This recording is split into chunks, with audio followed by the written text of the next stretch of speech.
Alrighty, welcome back everybody to episode 2 of Life of a Music Educator.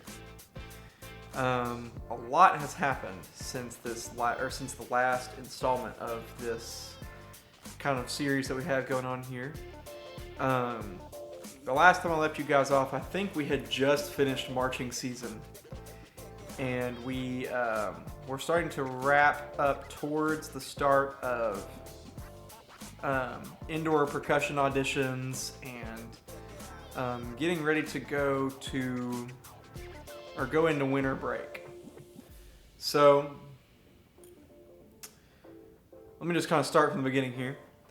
So right where I left you guys off, let's see, I think that was back in late December. David and I were about to go on a trip to Chicago and go up and see how Midwest was going to be for this year, which it was amazing. Lots of learning opportunities. We got to spend time up in Chicago, got to meet some really, really high-profile music educators, get a lot of knowledge that we were able to take back to the program, and it just was really beneficial in a lot of ways. And if I could do it again next year, which hopefully I can because it's a lot of money, I absolutely would. It was a great experience, and I'm looking forward to going and doing this again next year and getting to see what all the other clinics that I didn't get to see this past time are all about. So we get through with the Chicago trip and we return. And I, of course, as you already know from the last vlog, we really got going on our indoor season. This first couple of weeks that we spent kind of preparing the show, getting things on the floor, was kind of hectic. It was a little bit of a fight to get some gym time, making sure that we had time for all the kids to be at the rehearsal as well as to get the drill on. We had 2 Saturday camps which were super successful, lots of stuff done, and we ended up getting the entire first movement set and moving with drill. Unfortunately, we did lose a few of our members. We were at a line of 5 basses, 5 snares, 3 tenors, with 3 marimbas, 2 vibes, 2 auxiliary, 2 synth players, a drum set player, and a glockenspiel and chimes player, as well as a xylo and crotales player. We lost one of the marimbas and we lost one of the snares, unfortunately. Not my favorite thing in the world, but kind of got to deal with what you're kind of handed here. So we rewrote some of the drill for 4 and made it work. And we went out to our very first competition on January 28th at Lakeway Christian Academy. Now, walking into this, I didn't really know what to expect. Kind of was surprised, taken aback a little bit by how well we really did. For someone who has never run an indoor program on their own before, I mean, I've always been a tech for other programs. Seeing your own program out there doing well was a really big moment for me, and I know it was really big for the kids too. We placed 2nd in our class. We're in the Scholastic Regional A class, which is like the beginner class for our indoor circuit. And coming out the gate, we were 2nd place. We 2-pointed the people who were right behind us, and we were 1 point from the leader. And to do all that while missing all of our sound bites, not having any uniforms, no props, and not really a floor. We're kind of using the back of the guard floor. We're just using a solid black floor for this year. To do that with basically no visual design kind of makes me excited for how the rest of this season's going to turn out. The kids are super motivated. I probably have some of the best lineup for my indoor group that I possibly could have. They are ultra motivated. They are always encouraging one another. And a lot of them while a lot of them are seniors, there's a lot of new hands that have gotten on the line that are really starting to impress me. I have two students in particular on the snare line that I think will be future leadership in the battery here very soon. Now, that's all fingers crossed. We still have a semester to go. We have a lot of things to handle, but it is incredibly encouraging to see all the young talent that we have up here where I teach and all the things that are going really, really right for the program. We started concert band. I have been blessed with a percussion section of 22 people. I think, actually, I may be wrong on those numbers. I think it's actually 25 now.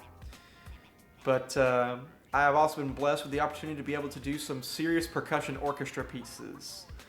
We are working on a percussion orchestra piece called Blinker that bases all of its stuff on polyrhythms, and it is the coolest thing I think I've ever heard play.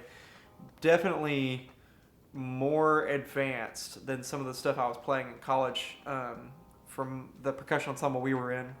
Of course, my college percussion ensemble was a little bit smaller than the percussion studio I've got at Carter, but man, these guys are cooking with it, and I'm loving every minute of being able to teach them.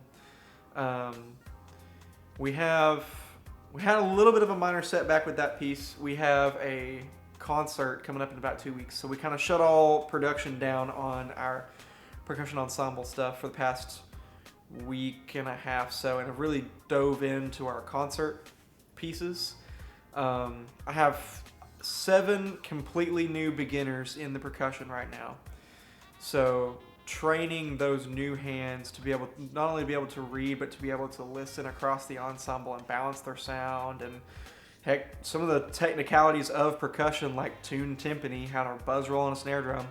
I'm scaffolding all of that with some of my pro players who are getting ready to audition or take on college auditions and to go be a part of college ensembles. And heck, I've got one who just auditioned for drum corps who almost made it and is now auditioning for a B corps, I think out of Arizona, I want to say. May not be correct on the Arizona thing. It's the Troopers Feeder Corps, whichever that corps is. I forget nowadays what or where they are. But super exciting things going on. We're currently getting ready to set the second movement for the indoor percussion group. We have about 3 rehearsals left before our next competition, so we'll see how it goes. If we don't get it on, I plan to probably hit with just first movement and add in a lot of the body and visuals, as well as our sound bites and uniforms that we're ordering, and a lot of the GE stuff to kind of raise us up and clean. We've cleaned a lot of the dynamic phrasing stuff. Excuse me. To make things a little better for this next coming up performance. On the other side of things, some new things that you're probably already noticing by the surrounding that I'm sitting in. I have a house. Me and my fiance bought a place out in Powell, and we closed on it in December, and we have almost moved in. There's a few boxes still kind of sitting around in the living room here, but super exciting stuff. I've been living here for almost a month now and kind of getting used to life out on my own. Super excited for all the things that we're gonna be able to do together. Having our own place and being able to be just kind of away from things for a while has been a blessing. We've gotten to spend more time with each other, and heck, I've got baked potatoes sitting in the oven right now, so being able to cook meals with each other and to spend more quality time has been a very nice thing. Some concerns from this semester. My work-life balance has gotten not so great.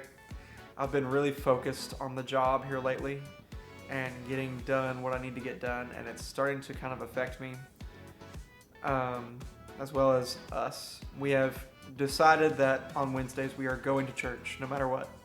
No matter how tired we are, we're going to make church a priority. And so we're going to church on Wednesdays, and we're starting to look around for a church of our own to kind of belong to. And that journey is an odyssey of its own. This semester, things are looking a little bit different for me than what I had in the fall semester. First block I still have planned. Second block, I've taken on a development of rock and roll class. And so I'll teach the development of rock lesson, and with the remaining 20 minutes or so, there's a few students who want to like pick up an instrument and start trying things out. So I'm kind of keeping the beginning band idea still alive, but still kind of teaching the subject area that I've been asked to teach by Carter High School. So I've got the development of rock going on, and I've got 2 students who are learning percussion right now. One of them, who is a freshman on the football team this year, wants to join the battery line for this coming year, so win on my part. The other one is becoming into quite the fine drum set player, and they come in the band room just about every day and practice, even after school, which is amazing. It's more than I can say for some of my band kids.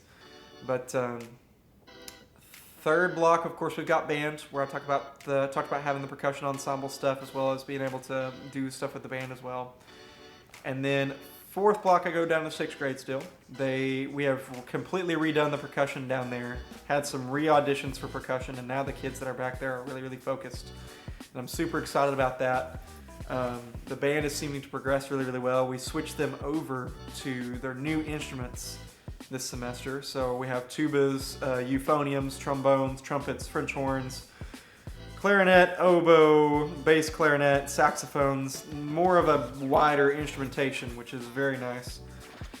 The sound of the ensemble just sounds much more broad. Let's see here. What else has been going on? Oh yeah, All East and All State. So we had some kids audition for All East and All State. 5 of my kids made it. Actually, 4 of my kids made it. And one of my snare players for the indoor drum line, whose primary instrument is a euphonium, made first chair All-State for this coming All-State season, I guess you could call it. We just went up to Gatlinburg and had a great time at All-State East and got to see them do some really awesome things. They were playing some incredibly hard music, and almost all of them had some sort of featured section or solo in the pieces that they were doing. So super proud of those guys. They're doing really, really well. Looking forward to going to Nashville here soon to watch the euphonium player who I was talking about perform in All-State, and getting to go stay in the Grand Ole Opry House myself. Kind of a mini vacation for me, a little bit. Also some PD hours, of course. We've got all sorts of stuff going on up there. But yeah, I know that was kind of a lot that I just threw at you guys, but a lot's happened. And I hadn't really had time to make a video before now. But now that I've had some time to kind of sit down, I've put some dinner in the oven, and my fiance will be home soon. I've had time to kind of sit down and kind of reminisce and think about this and make a vlog. So next time I update this vlog, I don't know when it'll be. Posts are kind of get intermittent, of course, as I said at the very beginning here, where I was focusing on teaching as my primary thing. But wherever I see you guys next, we'll tune in for episode 3. Thanks for watching, guys, and please like, comment, and subscribe.